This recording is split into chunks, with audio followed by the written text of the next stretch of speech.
నిలబడి పోరాడే వాళ్ళు ఎంతమంది ఉన్నా ఈరోజు భారతదేశం మిగతా దేశాలలాగా విచ్ఛిన్నం కాకుండా ఉండేందుకు కారకులు ఎవరు అంటే శ్యామాప్రసాద్ ముఖర్జీ గారు. వారు చేసిన బలిదానం, ఎందుకంటే ఆ రోజే మన భారతదేశాన్ని విచ్ఛిన్నం చేయాలని చెప్పి కాశ్మీర్లో 2 జెండాలు, అక్కడ కూడా ప్రధానమంత్రి వేరు అని చెప్పి సిద్ధాంతం పెట్టుకున్న సందర్భంలో కాంగ్రెస్ పార్టీ వారు తాను క్యాబినెట్ మినిస్టర్ అయ్యింది కూడా దాన్ని ఏ రకంగా ఇది అయ్యడో తెలియదు. కాశ్మీర్కి వెళ్ళిన తర్వాత వారు చనిపోవడం జరిగింది. వారిని గుర్తు చేసుకుంటూ వారి యొక్క సిద్ధాంతాల్ని, వారు ఏదైతే భారతదేశం అఖండంగా ఉండాలి, ఈ దేశం అంతా కూడా అందరూ కూడా బాగుండాలి, అంత్యోదయ చిట్ట చివరి వ్యక్తి దాకా కూడా ఈ యొక్క ఫలాలు అందాలని చెప్పి వారు ఏదైతే కోరుకున్నారో ఆ కోరికను, వారి కళను ఈరోజు నరేంద్ర మోడీ గారి నాయకత్వంలో మనం సాగరిస్తున్నాం. ఈరోజు ప్రపంచ దేశాలు చూస్తున్నాం మనం.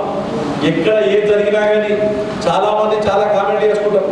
కానీ ఇలా ప్రపంచ దేశాల్లో 11 సంవత్సరాల పరిపాలన భాగంగా భారతీయుడు అంటే నిన్న ఇరాన్ ఇజ్రాయెల్ యుద్ధం నడుస్తుంది, కానీ భారతీయులు వస్తున్నామంటే వాళ్ళ ఎయిర్ బేస్ తిరిగిస్తారు. రష్యా ఉక్రెయిన్ యుద్ధం నడుస్తుంది, అక్కడ నుంచి భారతీయులను లిఫ్ట్ చేస్తామంటే ఏ దేశానికి కూడా పర్మిషన్ ఉంటుంది, కేవలం భారతదేశానికి మాత్రం పర్మిషన్ ఉంటుంది. అంటే మనం అర్థం చేసుకోవాల్సింది నరేంద్ర మోడీ గారు 11 సంవత్సరాల పరిపాలన. చాలా మంది కూడా నాకు కొందరు అడుగుతారు, అన్న కాంగ్రెస్ వాళ్ళు కథలు చెప్తారు, టీఆర్ఎస్ వాళ్ళు కథలు చెప్పారు, ఆడేమో డబుల్ బెడ్రూమ్ అన్నాడు, కేసీఆర్ కాలనీ అన్నాడు, ఈడేమో ఇందిరా మిల్లు అంటున్నాడు, ఇది ఏందన్నా అని అడుగుతున్నారు. కానీ మనం 4 కోట్లు ఇచ్చినా కానీ మనం ఎవరి పేరు పెట్టుకోలేదు. మనం 4 కోట్లు భారతదేశ వ్యాప్తంగా నరేంద్ర మోడీ గారు ఇచ్చారు. 11 కోట్ల కుటుంబాలకు మంచినీరు సౌకర్యం కలిగించారు. ఈ భారతదేశంలో ప్రతి గ్రామంలో విద్యుత్ సౌకర్యం పాలించింది కూడా నరేంద్ర మోడీ. మన గ్రామంలో కానీ పట్టణంలో కానీ కన్నుటాలు ఇచ్చింది నరేంద్ర మోడీ. ఇలా రైతు భవనాలు ఇచ్చింది నరేంద్ర మోడీ. చివరికి శ్మశాన వాటికల డబ్బులు కూడా నరేంద్ర మోడీ కేంద్ర ప్రభుత్వం ఇస్తుంది. ఇది మనం గుర్తుంచుకోవాల్సిన అవసరం ఉంది. చాలా మంది అడుగుతారన్న, మనము ఇది ఫలాన్ని మనం ఇచ్చినట్టు లేదు, మన చేతులకి ప్రొజీపోతే ఇస్తుంది, లేకపోతే ఆ కాంగ్రెస్లు అడిగినట్టు వేరే పార్టీలకు, టీఆర్ఎస్లు అన్నట్టు వేరే పార్టీలకు ఇయ్యరు అంటారు. అదే మనకు వాళ్ళకు తేడా. మనమేమో నిరుపేదలు ఎంచుకుంటున్నాం. మనము గ్రామంలో ఉండే, పట్టణంలో ఉండే ప్రతి నిరుపేద కుటుంబాన్ని మనం ఎంచుకుంటున్నాం. అంత్యోదయ అని చెప్పి భారతీయ జనతా పార్టీ సిద్ధాంతం కాకపోతుంది. కాబట్టి మీ అందరికీ విజ్ఞప్తి చేసేది, మీరందరూ కూడా ఇవి చాలాసార్లు ఇన్నదే ఉన్నది. కానీ ఒకటి గుర్తుంచుకోవాల్సి వస్తుంది, శ్యామాప్రసాద్ ముఖర్జీ యొక్క వర్ధంతి సందర్భంగా, వారి యొక్క బలిదాన దివస్ సందర్భంగా, అలాగే 11 సంవత్సరాలు పూర్తి చేసుకున్న నరేంద్ర మోడీ గారి పాలన సందర్భంగా మనందరం కూడా ఏకతాటి మీద ఒకటే గుర్తుంచుకోవాల్సిన అవసరం. ఈరోజు మనందరూ సంకల్పం కావాల్సింది గ్రామ స్థాయి నుంచి రేపు ఇక్కడ కార్పొరేషన్ ప్రతి వార్డు కూడా మనకి ఇచ్చేసారు. మైనారిటీ ఏరియాలో చాలా మంది మాట్లాడతారు, ముస్లిమ్స్ భారతీయ జనతా పార్టీ వాళ్ళకు కూడా సంబంధించాల్సి వస్తుంది. ఇలా ఉత్తరప్రదేశ్లో చాలా మంది ముస్లింలలో ఉన్న వెనుకబడ్డ వాళ్ళందరూ కూడా భారతీయ జనతా పార్టీ వైపు వస్తారు. కారణం ఏంటి అంటే లబ్ధి ఏదైతే చేకూరుతుందో, ఇలా గవర్నమెంట్ హాస్పిటల్ కావాల్సిన ప్రతి పైసా మనమే ఇస్తున్నాం, రైల్వే స్టేషన్ కావాల్సిన ప్రతి పైసా మనమే ఇస్తున్నాం. వాళ్ళు మైనారిటీస్ ఏదైతే లబ్ధి పొందుతారో అది కేంద్ర ప్రభుత్వం ద్వారా లబ్ధి పొందుతున్నారు, కాంగ్రెస్ ప్రభుత్వం వాళ్ళకి రూపాయి ఇస్తలేదు. కాబట్టి నేను మరొకసారి మీ అందరికీ విజ్ఞప్తి చేస్తున్నా, ఈ 11 సంవత్సరాల పరిపాలన ప్రతి ఒక్కరు కూడా 1 గంటకు గౌరవ చంద్రశేఖర్ గారు జిల్లా పార్టీ ఆఫీస్కి వస్తారు. కాబట్టి ఎవరైతే ఆహ్వానితులు ఉన్నారో దయచేసి కార్పొరేటర్ పోటీ చేసిన వాళ్ళు, ఉన్నవారు కార్పొరేటర్ ఉన్నవారు, పోటీ చేసిన వాళ్ళు, గెలిచిన వాళ్ళు, లేడీస్ కానీ జెంట్స్ కానీ కంపల్సరీ ఆ మీటింగ్లో ఆయన అటెండెన్స్ తీసుకుంటారు. కాబట్టి ఉండాలని కోరుకుంటున్నాను. మీ అందరికీ ఈ 11 సంవత్సరాల యొక్క ఈ మన నరేంద్ర మోడీ గారి పరిపాలనని దిగ్విజయం చేయాలని చెప్పి ఇప్పుడే మన ఎమ్మెల్యే గారు కానీ మిగతా కానీ 29వ తారీఖు నాడు ఇదే పట్టణంకి అమిత్ షా వస్తున్నాడు. అమిత్ షా గారు వస్తున్న సందర్భంలో మనం చేయాల్సిన కార్యక్రమం ఏంటి, పెద్ద ఎత్తున మనం ఈ ప్రాంతం నుంచి అమిత్ షా గారికి మద్దతుగా మనం వెళ్ళాల్సిన అవసరం ఉంది. అమిత్ షా గారికి రావడం, నేను ఈ కార్యక్రమానికి ముఖ్య అతిథి మన గెస్టు రాష్ట్ర కార్యవర్గ సభ్యుడు మనందరి సుభేచంద్ర బాణా లక్ష్మారెడ్డి గారిని వేదిక నుంచి రావాల్సిందిగా కోరుతున్నాను. ఏదన్నా కార్పొరేటర్ సీటు ఇక్కడ నాకు వచ్చిన అంటే ఎంపీగా చేసిన సర్వేలో మనము ఇప్పుడున్న 60లో 42 సీట్లు గెలవబోతున్నాము. 42 సీట్లు. ఇంకా 2 పార్టీలకు పోటీ. మిగతా 48 సీట్లలో బీజేపీ. ఇది గుర్తుంచుకోండి. వేరే పార్టీకి ఎవ్వరు కూడా ఓటేసే పరిస్థితి లేదు. రండి వేరే పార్టీకి ఎవరు కూడా ఓటేసే పరిస్థితి లేదు. మనము రేపొద్దున కార్పొరేషన్ మేయర్ గౌరవనీయులు ధన్పాల్ సుందర గారి నాయకత్వంలో, ధరంపూరి అరవింద్ గారి నేతృత్వంలో మనం కార్పొరేషన్ మేయర్ కాషాయ కడవ ఈ కడవ కప్పుకున్న వ్యక్తిని మనం కూర్చోబెట్టబోతున్నాము. ఇది ఒకటే లక్ష్యంగా మనం పనిచేయాలి. అమిత్ షా గారి మీటింగ్ కూడా ప్రతి ఒక్కరు కూడా పెద్ద ఎత్తున ఈ కార్యక్రమాన్ని విజయవంతం చేసేందుకు మీరు ముందుండాలని కోరుకుంటూ మరొకసారి మీ అందరి దగ్గర సెలవు తీసుకుంటూ భారత్ మాతాకి జై శ్రీరామ్. నేను ఈ సమావేశాన్ని నాగోల్ లక్ష్మీనారాయణ గారిని నడిపేందుకు విజ్ఞప్తి చేస్తున్నాను. కార్యక్రమానికి సభాధ్యక్షులు, జిల్లా అధ్యక్షులు దినేష్ కులాచారి గారు, ముఖ్య అతిథులు ఖమ్మారెడ్డి మాజీ జిల్లా అధ్యక్షులు బాణాల లక్ష్మారెడ్డి గారు, అర్బన్ శాసనసభ్యులు పెద్దలు ధన్పాల్ సూర్యనారాయణ గారు, జనరల్ సెక్రటరీ జ్ఞానం రాజు గారు, పుట్టంకర్ లక్ష్మీనారాయణ గారు, నాగోల లక్ష్మీనారాయణ గారు, మహిళా మోర్చా అధ్యక్షురాలు ప్రవళిక గారు, వరలక్ష్మి గారు, వేదిక పైన భారతీయ జనతా పార్టీ కుటుంబ సభ్యులు మరియు వేదిక ముందున్న భారతీయ జనతా పార్టీ కుటుంబ సభ్యులందరికీ నా నమస్కారం. నేటి 11 సంవత్సరాల వికసిత్ భారత్ నరేంద్ర మోదీ గారి సుపరిపాలనలో మహిళల పేదల సంక్షేమమే కాదు ఈవెన్ మహిళల సాధికారత కోసం నరేంద్ర మోదీ గారు పెద్దపీట వేసిండ్రు. మహిళల కోసం అనేకమైన సంక్షేమ పథకాలు ప్రవేశపెట్టిండ్రు. ప్రధానమంత్రి ఆవాస్ యోజన ద్వారా ఉచితంగా ఇల్లు, ఉజ్వల యోజన ద్వారా ఉచితంగా గ్యాస్ కనెక్షన్, ముద్రా లోన్లు మరియు ప్రతి ఇంటికి నల్లా నీరు, ఇలా అనేకమైన సంక్షేమ పథకాలు నరేంద్ర మోదీ గారు తీసుకురావడం జరిగింది. వీటితో పాటు 370 ఆర్టికల్ రద్దు, ట్రిపుల్ తలాక్ రద్దు, అయోధ్యలో రామ జన్మభూమిలో భవ్యమైన రామ మందిర్ నిర్మాణం, డిమానిటైజేషన్, జిఎస్టీ అమలు, 33% మహిళలకి చట్టసభల్లో రిజర్వేషన్, ఇలా మన దేశ చరిత్రలో మలుపు తిప్పిన నిర్ణయాలు నరేంద్ర మోదీ గారు అమలు చేయడం జరిగింది. ఈవెన్ మనందరికీ తెలుసు మన పహల్గామ్ అటాక్, ఆ ఇన్సిడెంట్ ఇంకా మనం మర్చిపోతలేము, మన కళ్ళ ముందరనే ఉంది. ఆపరేషన్ సింధూర్ ద్వారా పాకిస్తాన్ ఉగ్రవాద స్థావరాలను, వైమానిక స్థావరాలను కూల్చివేయడం జరిగింది. ఇందులో కూడా 2 మహిళలని సోఫియా ఖురేషి మరియు వ్యోమికా సింగ్కి ప్రాధాన్యత ఇచ్చి వాళ్ళని ముందు ఉంచి ఈ ఆపరేషన్ సక్సెస్ఫుల్ చేసిండ్రు. ఇలా 11 సంవత్సరాలు మన దేశ రూపురేఖని మార్చడం కాదు, కీర్తి ప్రతిష్టలను ప్రపంచ దేశాలకి తెలియజేయడంలో మోదీ గారు ముందుండి ఇవన్నీ నడిపించారు. అండ్ ఈవెన్ మహిళల కోసం నరేంద్ర మోదీ గారు ఇప్పుడు నేటి కాలం మహిళలు భారత చరిత్రలో విజయాలు సాధించిందంటే ఆ అడుగు వెనకాల నరేంద్ర మోదీ గారి దృఢ సంకల్పం ఉంది. రేపు మహిళలకి అన్ని రంగాల్లో నరేంద్ర మోదీ గారు ప్రాధాన్యత ఇవ్వడం జరుగుతుంది. సో మహిళా శక్తి భారతీయ జనతా పార్టీ శక్తి, మన భారత్ శక్తి అని మనమందరం మళ్ళొకసారి ప్రూవ్ చేసుకోవాల్సిన సమయం ఉంది. రేపు రానున్న రోజుల్లో మనకి ఎన్నికలు వచ్చినాయి. సో ఎంపీటీసీలు, జెడ్పీటీసీలు, కౌన్సిలర్లు, కార్పొరేటర్లు ఇవన్నీ మనలో కొందరిని మనమందరం గెలిపించుకోవాలి. మనమందరం మహిళలను కూడా ముందుకు వచ్చి రేపు జరగబోయే ఎన్నికల్లో మనమందరం పార్టిసిపేట్ చేయాల్సిందిగా కోరుతూ ముగిస్తున్నాను. Thank you. చాలా కార్యక్రమానికి అధ్యక్షత వహిస్తున్నటువంటి అర్బన్ అసెంబ్లీ కన్వీనర్ నాగోల లక్ష్మీనారాయణ గారికి, ఈనాటి ఈ సమావేశానికి ముఖ్య అతిథులు పెద్దలు సీనియర్ నాయకులు బాణాల లక్ష్మారెడ్డి గారికి, మరొక అతిథి మన ప్రియతమ నాయకులు అర్బన్ శాసనసభ్యులు ధన్పాల్ సూర్యనారాయణ గారికి, భారతీయ జనతా పార్టీ హిందూ జిల్లా సారథి శ్రీ దినేష్ కులాచార్య పటేల్ గారికి, అదేవిధంగా వేదిక మీదున్న నాయకులకు, వేదిక ముందున్న తోటి కార్యకర్తలకు, మహిళా సోదరిమణులందరికీ కూడా హృదయపూర్వక నమస్కారాలు తెలియజేస్తూ, ఈరోజు నరేంద్ర మోడీ గారు ప్రధానిగా భారతదేశంలో 11 ఏళ్ల సుపరిపాలన అనే పాఠశాల కార్యక్రమాన్ని తీసుకోవడం యొక్క ముఖ్య ఉద్దేశం ఈరోజు ఈ 11 ఏళ్ల పాలనలో జరిగిన అభివృద్ధి కానీ సంక్షేమ పథకాలు కానీ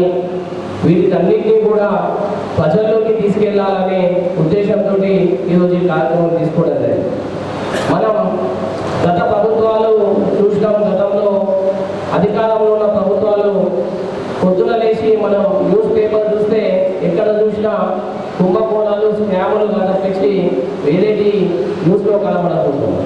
ఈరోజు ఈ 11 ఏళ్ల పాలనలో మనం ఎక్కడ కూడా ఈరోజు ప్రజలు కూడా ఈరోజు భారతదేశంలో కుంభకోణాలు స్కాములు అనేది మర్చిపోయారంటే ఒక్కసారి మోడీ పరిపాలన ఈ 11 ఏళ్లలో ఏ విధంగా ఉందో మనం అర్థం చేసుకోవాలి. వారు నిజాయితీగా ఉండడమే కాదు, ఈరోజు తన మంత్రులను కూడా ఎక్కడ కూడా అవినీతికి పాల్పడకుండా కార్యకర్తలుగా ఈరోజు మనం గమనించదగ్గ విషయం. ఈరోజు ఎన్నో సంక్షేమ పథకాలు అసలు చరిత్రలో ఎవరు కూడా ఊహించని విధంగా నిర్ణయాలు తీసుకొని ఈరోజు భారతదేశం యొక్క చరిత్ర ప్రపంచాలు మెచ్చుకునే విధంగా ఈరోజు మోడీ గారి పాలన కొనసాగుతాం. ఈరోజు T7 ఆర్టికల్ కాదు, ఈరోజు పెద్ద నోట్ల రద్దుతోటి అవినీతిని అంతమొందించాలంటే ఈరోజు మోడీ గారు గొప్పతారు. ఎవరు కూడా ఊహించలే తన ఇంట్లో ఉన్న నోట్లు తన జోబులో ఉన్న నోట్లు రేపటి నుంచి చెల్లవు అని చెప్పేసి. ఒక్కసారి మనం ఆ రోజులు ఆలోచిస్తే ఆ రోజు ప్రజల్లో ఎంత మోడీ గారి పైన అభిమానం పెరిగిందో మనం ఆలోచించాలి. కరోనా వంటి క్లిష్టమైన పరిస్థితుల్లో కూడా ఈరోజు భారతదేశాన్ని కాపాడమే కాకుండా ఈరోజు వ్యాక్సిన్ తయారు చేసి ప్రపంచ దేశాలకు కూడా ఈరోజు సరఫరా చేసిందంటే మన దేశము మన నాయకుడి గొప్పతనం ఈరోజు మనం ప్రజల్లోకి తీసుకెళ్ళాలి. అనేకమైన పథకాలు ఈరోజు నిరుపేద ప్రజలకు అందాలని చెప్పేసి ఈరోజు 11 ఏళ్లలో జనరల్ అకౌంట్ అసలు ఎప్పుడు కూడా చరిత్రలో ఒక చిన్న మధ్యతరగతి కుటుంబం ఇంకా దాని తక్కువ ఉన్న కుటుంబానికి కూడా ఈరోజు అకౌంట్ ఉండి ఒక బ్యాంక్ అకౌంట్ ఇచ్చిన ఘనత ఈరోజు మోడీ గారు. ఈరోజు అవినీతి అంతమందిలో ఈ బ్యాంక్ అకౌంట్లో జనరల్ అకౌంట్లు ఎంత ఉపయోగపడుతున్నాయో ఒకసారి ఆలోచించాలి. మనం ఈరోజు మన అర్బన్ నియోజకవర్గంలోనే మన స్థానిక సంస్థలు గతంలో ఉన్న ప్రభుత్వం చూస్తే పెన్షన్ల పంపిణీలలో ఏలు ముద్దలు కాలు ముద్దలు వేసుకొని ఈరోజు అవినీతి చేసిన దాఖలాలు మనం గతంలో చూసాం. ఈరోజు ఎక్కడా కూడా ప్రభుత్వ పథకాలు అవినీతి లేదు. బ్యాంక్ అకౌంట్లో పెన్షన్లు పడుతున్నాయంటే ఈరోజు డిజిటల్ ఇండియా ఈ బ్యాంక్ అకౌంట్ అంటే ఈరోజు మోడీ గారి ఆలోచన విధానం ఎంత గొప్పదో ఒకసారి ఆలోచించారు. అనేక పథకాలు వ్యక్తులు అనేక పథకాల గురించి చెప్పిండ్రు. నేను ఎగ్జాంపుల్లో ఒకటి చెప్తున్నాను. మేము కార్పొరేటర్ మొదటిసారి గెలిచినప్పుడు 2014లో కార్పొరేషన్ బిల్డింగ్ల పైన నెల రోజుల్లోనే కార్పొరేషన్కి విద్యుత్ శాఖ అధికారులు వచ్చి తాళం వేసింది. ఎందుకు అంటే కరెంటు బిల్లులు కట్టలేక కార్పొరేషన్ కరెంటు బిల్లులు కట్టలేక విద్యుత్ శాఖ అధికారులు మున్సిపాలిటీకి డోర్కు తాళం వేసిన దాఖలాలు చూసినాం. ఈరోజు 11 ఏళ్ళు మోడీ గారు ప్రభుత్వం వచ్చిన తర్వాత ఇప్పటి వరకు ఎలక్ట్రిసిటీ అధికారులు కార్పొరేషన్లు అడుగు పెట్టలేదంటే ఎల్ఈడి లైట్లు తీసుకొచ్చి ఈరోజు లక్షల బిల్లు ఈరోజు కార్పొరేషన్కు ఈరోజు ఎల్ఈడి ద్వారా తగ్గి ఈరోజు మనం ఎక్కడ కూడా విద్యుత్ శాఖ అధికారులు మున్సిపాలిటీ తాళాలు వేసిన ప్రభుత్వ కార్యాలయాలకు తాళాలు వేసిన అధికారం మనం చూడలేదు. అంటే ఒక విజన్ ఒక ఆలోచన ఉంటే ఈ దేశం యొక్క అభివృద్ధి కాదు ఆర్థిక వ్యవస్థను కూడా ఏ విధంగా మెరుగుపరుస్తుందో ఈ రోజుల్లో ప్రజలపైన ఆర్థిక బాధ పడకుండా ప్రభుత్వ కార్యాలయాల్లో కూడా ఆర్థిక బాధ పడకుండా ఎలాంటి ఆలోచనలు ఎలాంటి విధానాలు తీసుకొస్తున్నదో మనం ఈరోజు ఒక్కసారి ఆలోచించాలి. ఇవే కాకుండా కేవలం శాంతి గురించి చెప్పడమే కాదు, అవసరమైతే దేనికైనా వెనుకాడం ఈ దేశ అభివృద్ధి కోసం దేశ చరిత్ర కోసం అని చెప్పేసి మొన్న మనం ఆపరేషన్ సింధు ద్వారా ఈరోజు మోడీ గారు నిరూపించడం లేదు. ఇలా రాబోయే రోజుల్లో కూడా ఈరోజు కేంద్ర ప్రభుత్వ సంక్షేమ పథకాలు ఈరోజు ఆవాస్ యోజన కానీ ఆయుష్మాన్ భారత్ కానీ ఇలాంటి పథకాలు కూడా రేపు తెలంగాణ రాష్ట్రంలో అందాలంటే నిరుపేద ప్రజలందరికీ చేరువ కావాలంటే భారతీయ జనతా పార్టీ కార్యకర్తలందరిగా మనం ముందుకంటే రాబోయే రోజుల్లో రాష్ట్రంలో భారతీయ జనతా పార్టీగా మనం ముందుకెళ్లాలని అదేవిధంగా ఈరోజు మనం రాబోయే స్థానిక సంస్థల ఎన్నికలకు ముందుకెళ్తాం. ఈరోజు మనం ఈ 11 ఏళ్ల సుపరిపాలన ఏదో ముక్కుబడిగా మీటింగ్గా కాకుండా ఏదైతే మన గ్రామాల్లో వార్డులలో ఇంటింటికి కూడా ప్రచారం చేసి ఈరోజు మోడీ గారి పథకాలు ఏ విధంగా ఇంప్లిమెంట్ అవుతున్నాయి ఈ దేశం యొక్క నిరుపేద ప్రజలకు కానీ అన్ని వర్గాల ప్రజలకు వ్యాపార రంగాలకు వాణిజ్య రంగాలకు విద్యా విషయంలో కూడా ఏ విధంగా ఉపయోగపడుతుంది ఇవన్నీ కూడా వివరిస్తూ మనం రాబోయే స్థానిక ఎన్నికల్లో ఈరోజు ఈ నిజామాబాద్ కూడా అవినీతి అంతమొందించాలంటే తప్పకుండా భారతీయ జనతా పార్టీ మేయర్ పదవిని కైవసం చేసుకునే దిశగా మనమంతా కూడా ముందుకెళ్లాలని చెప్పేసి కోరుకుంటూ ఈ అవకాశం ఇచ్చిన అల్వాల్ నియోజకవర్గ నాయకుల కార్యకర్తలకు హృదయపూర్వక ధన్యవాదాలు తెలియజేస్తూ జై హింద్ జై భారత్. మరి ఈనాడు ఈ అర్బన్ నియోజకవర్గం ద్వారా ఏర్పాటు చేసిన ఏదైతే నరేంద్ర మోడీ గారు 13 సంవత్సరాల సాధించిన విజయాల గురించి ఏర్పాటు చేసిన ఈ కార్యక్రమానికి అధ్యక్షత వహిస్తున్నటువంటి జిల్లా అధ్యక్షులు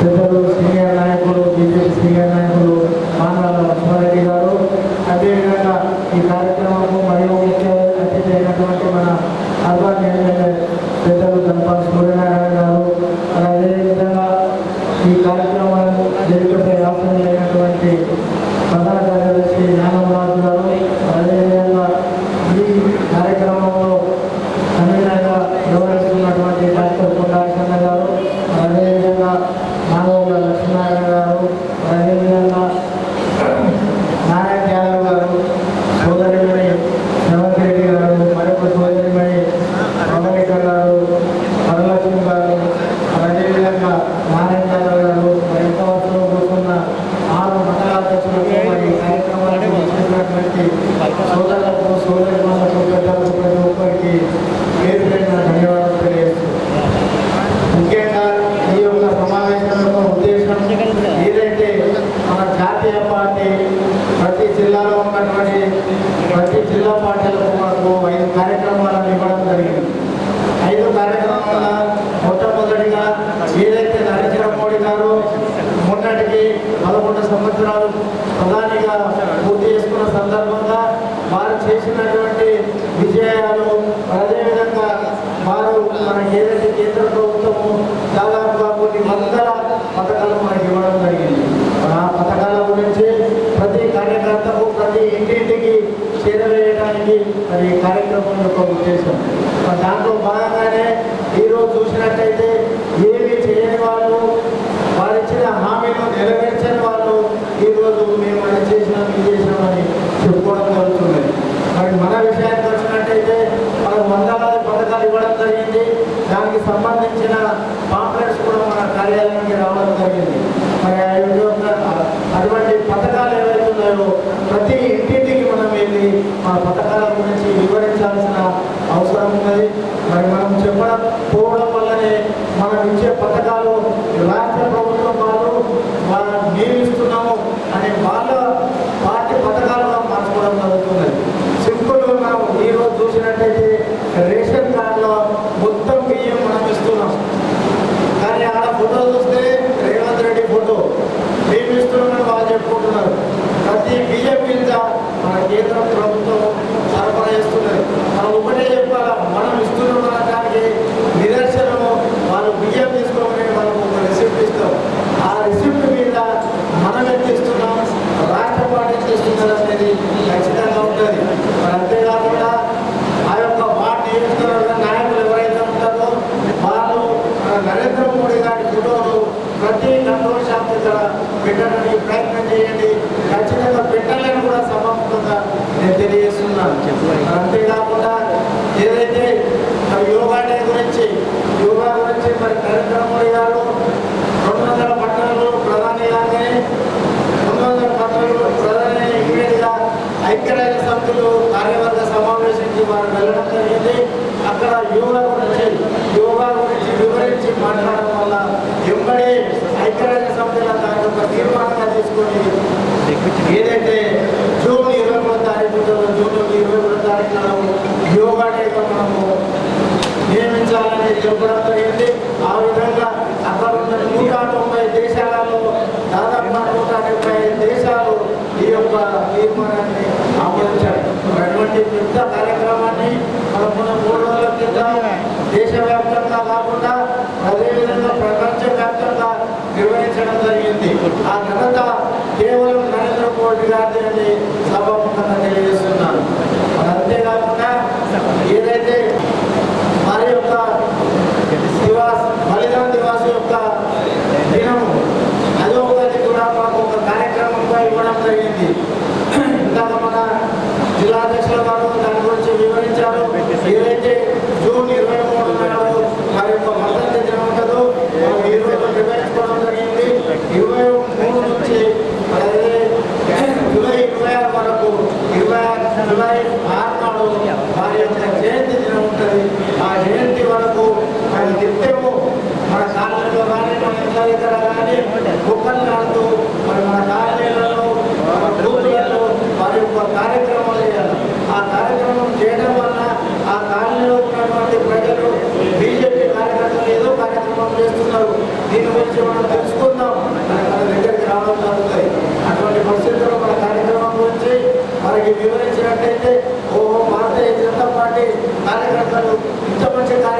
చేస్తున్నారా అనేది వాళ్ళ దృష్టికి కూడా తెలియజేస్తున్నాను.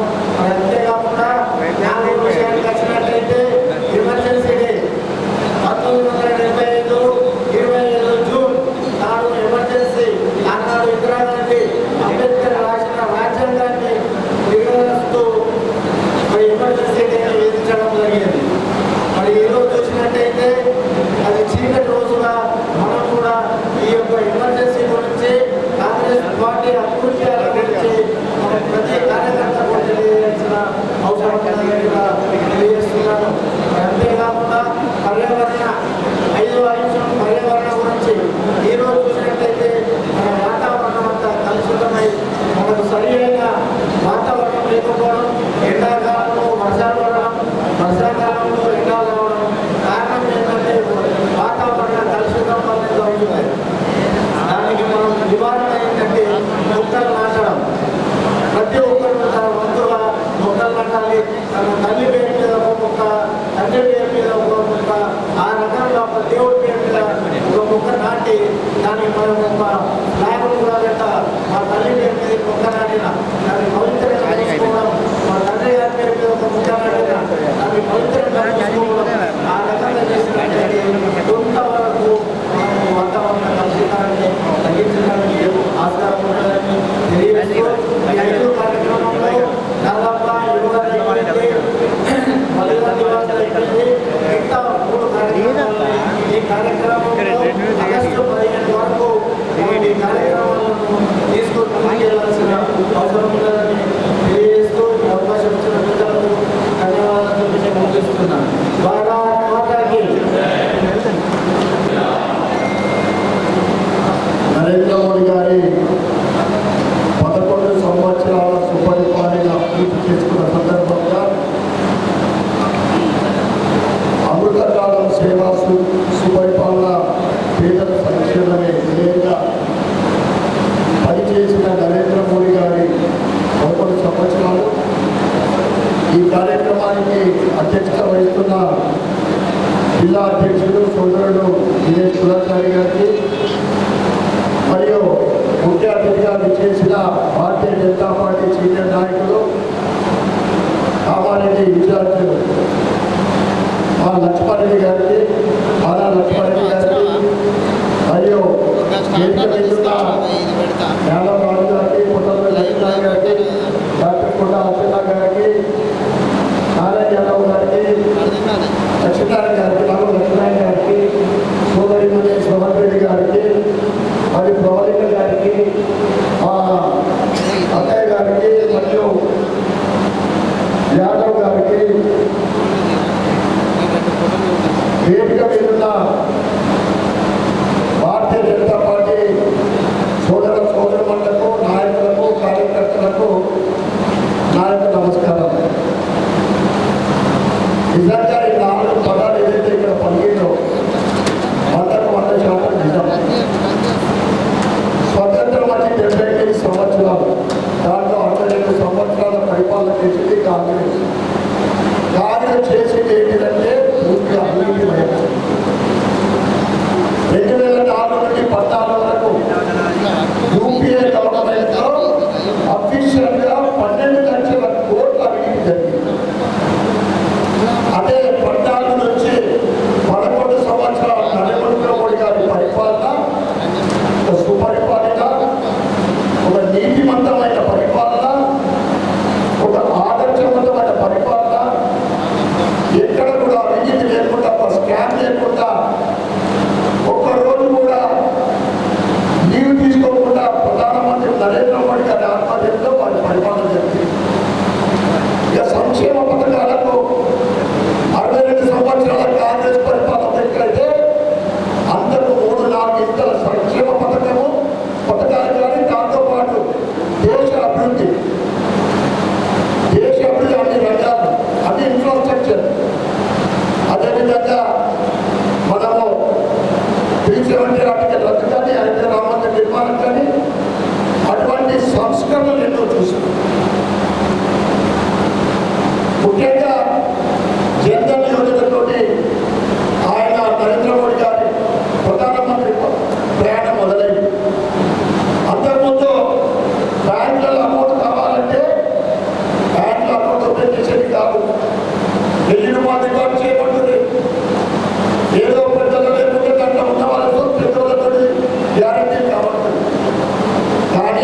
స్టాండప్ ఇండియా ద్వారా ఎస్సీ ఎస్టీలకు 14,700 కోట్ల పైగా రుణాలు అందించడం జరిగింది. ప్రధానమంత్రి విశ్వకర్మ పథకం కింద చేతి కుల వృత్తుల వారికి 18 కుల వృత్తుల వారికి ట్రైనింగ్ ఇస్తూ వారి వ్యాపారం చేసుకునడానికి ఆర్థికంగా చేయూతనివ్వడం జరుగుతూ ఉంది. అదేవిధంగా స్వతంత్రం వచ్చిన తర్వాత ఓసీల గురించి పట్టించుకున్న వాళ్ళు ఎవరు లేరు.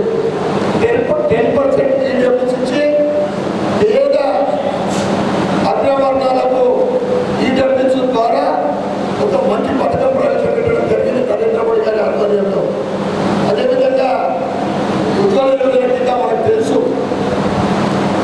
ఉజ్వల యోజన కింద 10.33 కోట్ల పైగా కుటుంబాలకు అంటే గ్యాస్ కనెక్షన్ లేదు అని చెప్తే వాళ్ళు ఇంటికి వచ్చి ఇవ్వడం, ₹1 ఖర్చు లేకుండా. ఇట్లా 15.33 కోట్ల జనాలకు కుటుంబాలకు ఉచిత గ్యాస్ కనెక్షన్ ఇవ్వడం జరిగింది. ఇంకా సుకన్య సమృద్ధి యోజన ఆడపిల్లలకు ఆర్థిక భరోసాగా 4.2 కోట్ల సుకన్య సమృద్ధి ఖాతాలు. లాక్డౌన్ సమయంలో ఇంతకుముందు చెప్తున్న 20 కోట్ల మంది మహిళలకు నగదు వారి ఖాతాలో వేయడం జరిగింది. జల్ జీవన్ మిషన్ ద్వారా 15.6 కోట్ల కుటుంబాలకు స్వచ్ఛమైన నీటి సరఫరా. ఇక ఆడబిడ్డ పుట్టే బృందం మర్మాలు జరిగేది అంతకుముందు వారికి భరోసా ఇచ్చే విధంగా బేటీ బచావో బేటీ పడావో ఆడబిడ్డలకు వారి విద్యకు కానీ ఢిల్లీకి వచ్చే వరకు కానీ వారికి బేటీ బచావో బేటీ పడావో స్కీమ్ ద్వారా వారికి ఆదుకోవడం జరుగుతూ ఉంది. ఇక ముస్లిం మహిళలకు ఒక వరం ట్రిపుల్ తలాక్. అదేవిధంగా ఇంతకుముందు సోదరుమని చెప్పినట్టు నారీ శక్తి మహిళా శక్తి 33% రిజర్వేషన్. అంతకుముందు అన్ని ప్రభుత్వాలు ఎలక్షన్ వస్తే చెప్పేది రిజర్వేషన్ ఇస్తామని చెప్పి ఎవరికి తప్పు ధైర్యం లేకుండే. కానీ మహిళలకు 33% అంటే ఎమ్మెల్యేలుగా ఎంపీలుగా ప్రభుత్వంలో పోటీ చేయడానికి రిజర్వేషన్ కల్పించిన ఘనత నరేంద్ర మోడీ గారికి దక్కుతుంది. ఈ విధంగా సంక్షేమ పథకాలతో పాటు సంస్కరణ మనం చూస్తూ ఉన్నాం.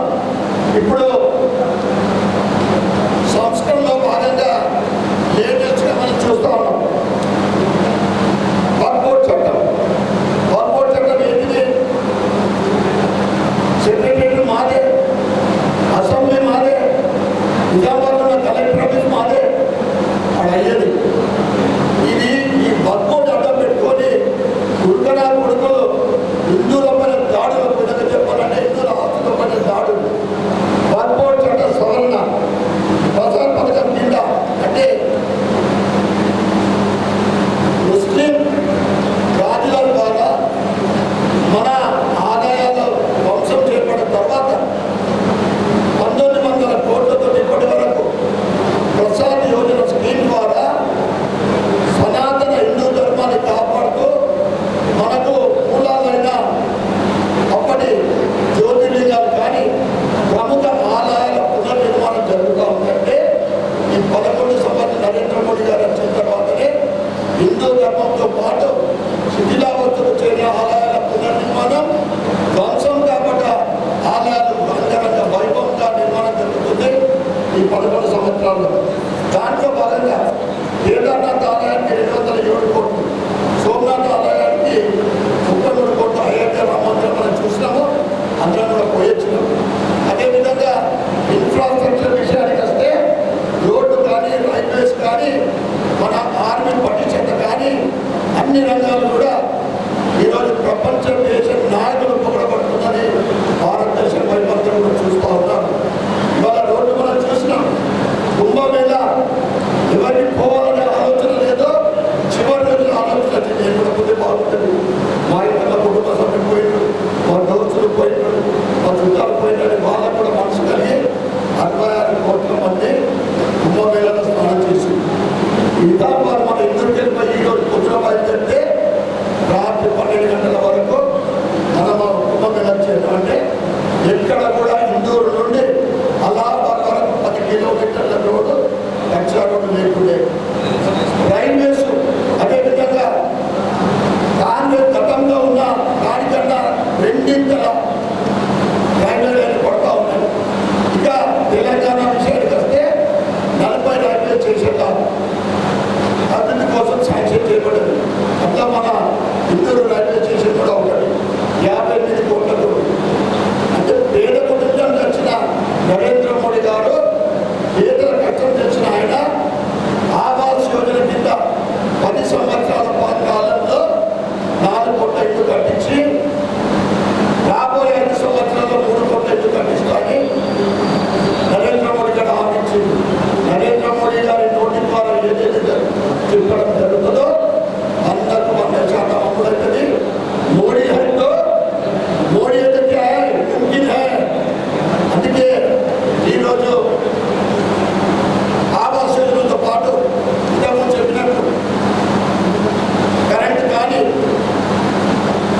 మాకు 10 డబ్బులు పెట్టుకోవాలి.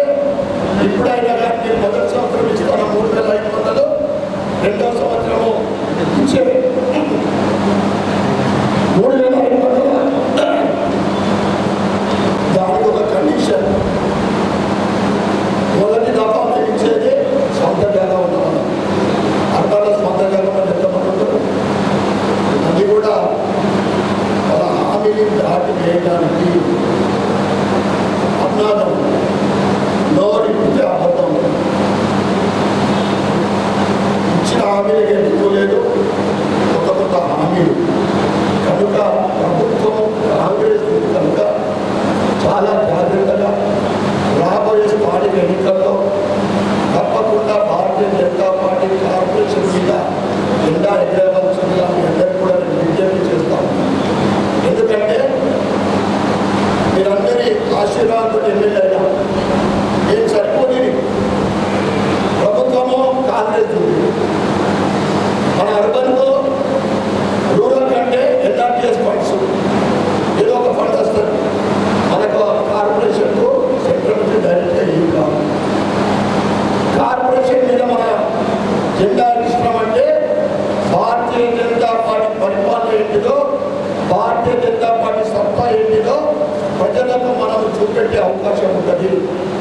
కనుక భారతీయ జనతా పార్టీ నరేంద్ర మోడీ గారి పరిపాలన సంక్షేమ పథకాలు సంస్కరణలు ప్రజల వద్దకు తీసుకెళ్లే బాధ్యత, మోసే బాధ్యత మనందరి పైన ఉందని మీ అందరూ కూడా తెలియజేస్తూ రాబోయే రోజులలో 4 సంవత్సరాలు కాదు, ఇంకా నరేంద్ర మోడీ గారు బార్ సెంట్రల్లో ఒక్కసారి తెలంగాణలో మనము 2028 కానీ ఎప్పుడు వచ్చినా కానీ తప్పకుండా ప్రజలలో మంచి పాజిటివ్నెస్.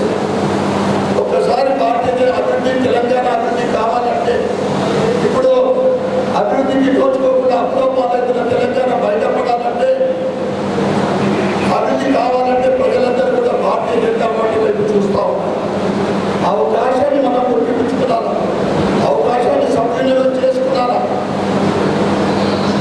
ఎందుకంటే ఈరోజు కూడా క్యాబినెట్ సమావేశం ఉంది, స్థానిక ఎన్నికల డేట్ కూడా ప్రకటించే అవకాశం ఉంటుంది.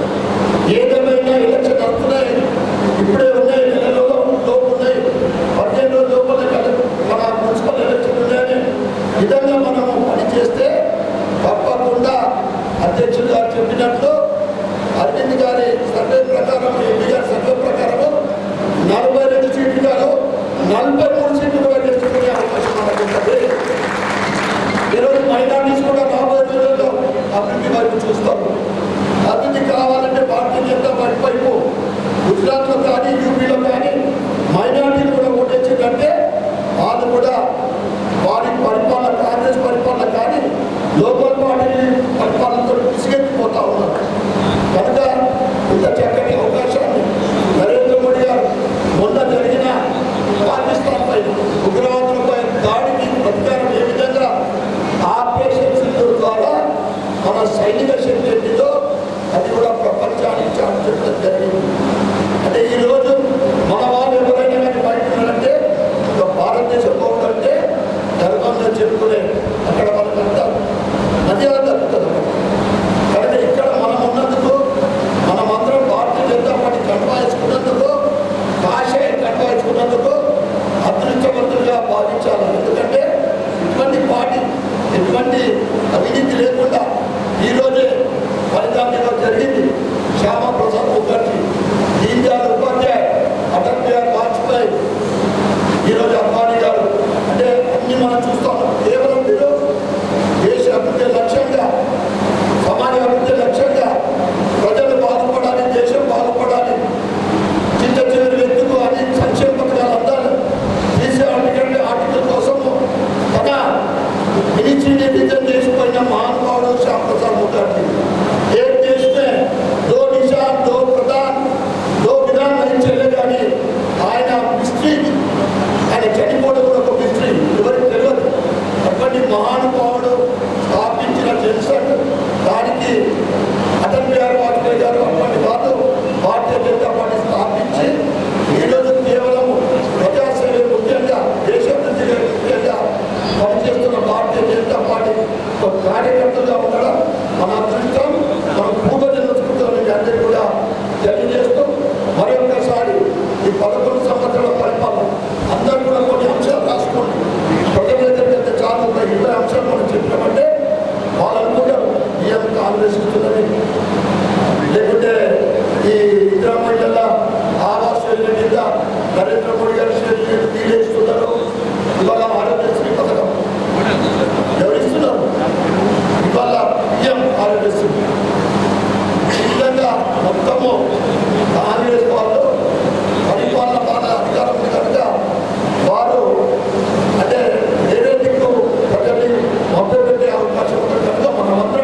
మీతో కలిసి ఈ యొక్క విషయాలు పంచుకోవడానికి రావడం జరిగింది. వికసిత్ భారత్ కార్యక్రమాన్ని ఎందుకు నిర్వహించాలంటే 2014 కంటే ముందు భారతీయ జనతా పార్టీ అధికారంలో రాకముందు కాంగ్రెస్ పార్టీ ఇప్పుడే మన ఎమ్మెల్యే గారు చెప్పినట్టు దాదాపు 78 సంవత్సరాల భారతదేశంలో స్వతంత్రం వచ్చి 78 సంవత్సరాలు అయినప్పటికీ అందులో భారతీయ జనతా పార్టీ ఎన్డీఏ పక్షం పాలించింది. వాజ్పేయి గారి పాలన ఈ 11 సంవత్సరాలు ఇస్తే దాదాపు 62-63 సంవత్సరాలు యూపీఏ పాలన కావచ్చు, కాంగ్రెస్ స్వతంత్రంగా పాలించినటువంటి సందర్భం మనందరం కూడా తెలుసు. మరి ఇన్ని సంవత్సరాలు పరిపాలించినప్పటికీ కూడా భారతదేశంలో ఉన్నటువంటి మారుమూల గ్రామాలు కావచ్చు, పట్టణాలలో ఉన్నటువంటి వాడలలో కావచ్చు, పేదవాళ్ళు మరి పేదవాళ్ళుగానే ఎందుకు మిగిలిపోయారు? వాళ్ళు నిజాయితీగా పరిపాలించలేరు. కాబట్టి ఈ దేశ ప్రజల గురించి కానీ మరి దేశంలో ఉన్నటువంటి సంస్కృతి సాంప్రదాయాలను గౌరవించకుండా వాళ్ళ సొంత లాభం కోసం మేముండాలి, మా యొక్క వారసత్తులు వాళ్ళ రాష్ట్రాలలో ముఖ్యమంత్రిగా వాళ్ళ వారసులు ఉండాలి. దేశంలో సోనియా గాంధీ మరి రాజీవ్ గాంధీ కుటుంబం, ఇందిరాగాంధీ కుటుంబం వారసత్వంగా ప్రధానమంత్రిగా ఉండాలనే ఒక దుర్మార్గమైన ఆలోచన చేసి దేశ ప్రజలేమైనా పర్వాలేదు, దేశం ఏమైనా పర్వాలేదు, మేము లక్షల కోట్లు సంపాదించుకోవాలి, దాచపెట్టుకోవాలి, దోచుకోవాలి, దాచుకోవాలనే ఒక దుర్మార్గమైన ఆలోచనను పరిపాలన కొనసాగించారు. కాబట్టి భారతదేశంలో పేదరికం మరి భారతదేశంలో మెజారిటీగా ఉన్నటువంటి అధికారంలో వాళ్ళతో పాటు అధికారం పంచుకున్నటువంటి ఇక్కడ కర్ణాటక కావచ్చు, ఆ రోజు ములాయం సింగ్ యాదవ్, లల్లూ ప్రసాద్ యాదవ్ కావచ్చు, ప్రాంతీయ పార్టీలుగా ఉండి మరి కాంగ్రెస్ పార్టీకి సపోర్ట్ చేస్తూ వాళ్ళ సొంత లాభం కోసం మరి దాచుకోవడానికి, దోచుకోవడానికి పనిచేసినటువంటి పరిస్థితులు మనందరం కూడా చూసాం. కాబట్టి 2014 కంటే ముందు కాంగ్రెస్ పార్టీ ఏ రకమైనటువంటి రైతులు మరి మెజారిటీ ఈ దేశంలో 175% వ్యవసాయం మీద ఆధారపడినటువంటి మనం ఏ రోజు కూడా రైతుల గురించి ఆలోచించలేదు. వారు పండించినటువంటి పంటలకు గిట్టుబాటు ఇయ్యాక రైతు నిలబడాలని చెప్పేసి పంటలకు మద్దతు ధర పెంచుకుంటూ రావడం జరిగింది. ఆ రోజు మనం చూసినాం ఈ 11 సంవత్సరాల్లో మనం అవినీతి లేదు పాలన అందించినాం. ఎక్కడ కూడా ప్రతిపక్ష నాయకుడు కూడా అవినీతి అనే మాట అనడానికి ఆస్కారం లేకుండా మోడీ గారు కల్పన జరిగింది. కానీ 62-63 సంవత్సరాల పాలనలో లక్షల కోట్లు దోచుకొని బయట దేశాలలో దాచుకున్నారని చెప్పేసి వాళ్ళ పరిపాలననే వాళ్ళ ముఖ్యమంత్రులు, వాళ్ళ కేంద్ర మంత్రులు అందరూ కూడా జైల్లో పాలైనటువంటి సందర్భం కూడా మనందరూ కూడా చూస్తాం. కాబట్టి నరేంద్ర మోడీ గారు ఈ దేశంలో మెజారిటీగా ఉన్నటువంటి రైతులను ఆదుకోవాలని చెప్పి 2014లో మీరు వడ్ల రేటు ఏ విధంగా ఉండదో మీరు రైతులు ఇక్కడ గంజిలో కూడా అవగాహన ఉన్నారు. రైతుల గురించి 1330 రూపాయలు ఆ రోజు ఉంటే ఈ రోజు 2400-2500 రూపాయలకు నరేంద్ర మోడీ గారు వడ్ల రేటు తీసుకురావడం. మొక్కలు 900-1000 రూపాయలకు కొనేవాళ్ళు లేకపోతే రైతులు పారవలసినటువంటి సందర్భం ఉన్నది. 2014 తర్వాత మోడీ గారు వచ్చిన తర్వాత ప్రతి సంవత్సరం 200, 150 రూపాయలు, 300 పెంచుకుంటూ ఈ రోజు దాదాపు 2400-2500 రూపాయలు మొక్కలకు, అదేవిధంగా పప్పు దినుసులు, సోయాలకు కానీ పత్తికి కానీ ప్రతి దానికి స్వామినాథన్ కమిషన్ చెప్పినట్టు విధంగా పెట్టిన పెట్టుబడికి రెండింతల వ్యవసాయం గిట్టుబడి ధర రావాలని చెప్పేసి నరేంద్ర మోడీ గారు ఒక ఆలోచనతో ఈరోజు రైతాంగం, దేశంలో ఉన్నటువంటి రైతాంగం అందరూ కూడా సంతోషంగా ఉండేటువంటి ఈరోజు రైతులు కొంటున్నటువంటి ధాన్యం కేంద్రం ఇస్తున్నట్టు డబ్బులతో తప్ప రాష్ట్ర ప్రభుత్వం ఎక్కడ కూడా డబ్బులు వెచ్చించి మరి ధాన్యాన్ని సేకరించడం లేదు. ఈ విషయం కూడా మనందరం కూడా పల్లెటూళ్ళలో చెప్పాలి. అదేవిధంగా ఈరోజు రేషన్ బియ్యం కూడా కేంద్రం మరి మన ఎమ్మెల్యే గారు చెప్పినట్టు వాళ్ళ పాత్ర తక్కువ, మన పాత్ర ఎక్కువ. కానీ మనం పేరు ఎక్కడ కూడా చెప్పరు. ఈ విధంగా కాంగ్రెస్ పార్టీ దేశ ప్రజల గురించి కానీ దేశం గురించి ఏ రోజు ఆలోచించలేదు. ఆ రోజు దేశ భద్రత విషయంలో కావచ్చు, దేశ అంతర్గత భద్రత విషయంలో కావచ్చు, వారు ఎప్పుడు కూడా ఆలోచన చేయలేదు. దేశంలో ఉన్నటువంటి సైనికులకు కనీస అవసరాలు అనేటువంటి ఇవ్వలేనటువంటి దౌర్భాగ్యమైన పరిస్థితిలో ఆ రోజు కాంగ్రెస్ పార్టీ పాలించింది. దేశ భద్రత విషయంలో ఆలోచన లేదు కాబట్టి చొరబాట్లు, బార్డర్ నుంచి చొరబాట్లు వచ్చేవి, పేలుళ్లు జరిగేవి, మరి అనేకమైనటువంటి సంఘటనలు జరిగితే దాన్ని తిప్పికొట్టడానికి మన సైన్యం దగ్గర సరైన తుపాకులు లేకుంటే, బుల్లెట్లు లేకుంటే వాళ్ళు నడిచిపోవడానికి కనీసం ఓట్లు కూడా లేనటువంటి పరిస్థితులు.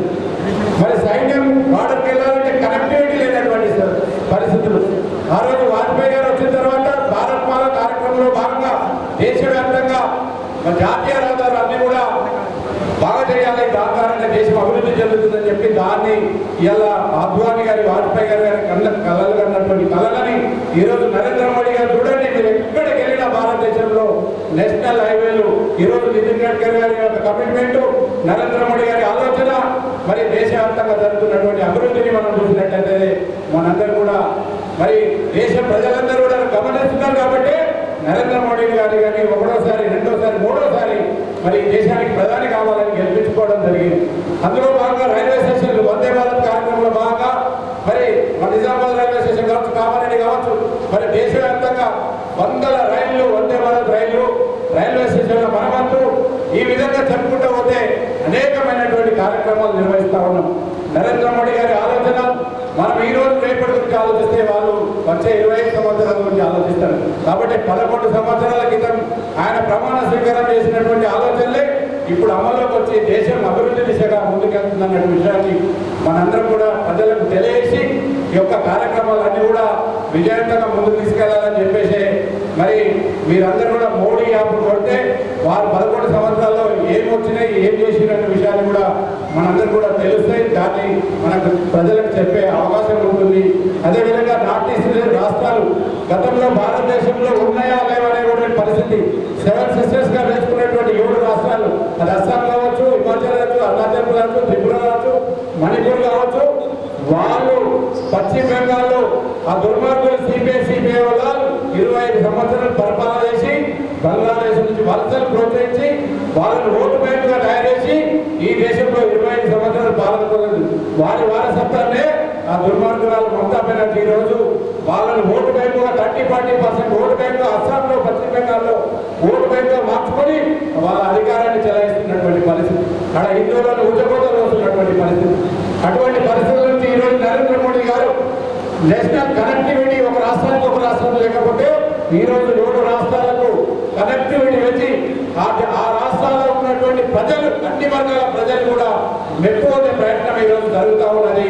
అక్కడ ఉన్నటువంటి క్రిస్టియన్ ప్రజలు త్రిపురలో కావచ్చు, ఇంకా అక్కడ ఉన్నటువంటి నాగాలాండ్ కానీ ఆ బార్డర్లో ఉన్నటువంటి రాష్ట్రాలలో విభిన్నమైన కులాలు, అక్కడ ఇప్పుడు మణిపూర్లో జరుగుతున్న సంఘటనలకు కాంగ్రెస్ పార్టీ కారణం. వారు పెంచి పోషిస్తా ఉన్నారు. ఢిల్లీలో జరిగినటువంటి రైతోద్యమాన్ని కావచ్చు, మణిపూర్లో జరుగుతున్నటువంటి అల్లర్ల విషయంలో కాంగ్రెస్ పార్టీ యొక్క పాత్ర స్పష్టంగా ఉన్నది. అందుకే రాహుల్ గాంధీ అంటాడు, మోడీ గారు మణిపూర్ వెళ్ళట్లేదు, దేశాలు జరుగుతున్నాడు.